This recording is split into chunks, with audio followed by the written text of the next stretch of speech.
Get your free copy of the complete tutorial at www.teachucomp.com/free. One disadvantage of using the autofix commands that are available is that you do lose some control over the final outcome. Elements offers several manual commands that give you more precise and sometimes subtle control over the outcome of your images.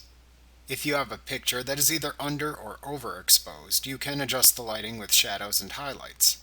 To use this command, choose Enhance, Adjust Lighting, Shadows/Highlights from the menu bar. Make sure the Preview checkbox is checked so you can view the adjustments before committing to them. When the dialog box first appears, Elements will apply automatic corrections. You can then make further adjustments by moving the sliders or entering values for the Lighten Shadows, Darken Highlights, and Midtone Contrast sliders.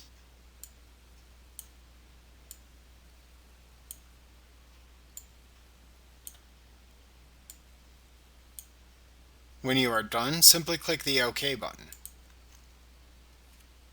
Like what you see? Pick up your free copy of the complete tutorial at www.teachucomp.com/free.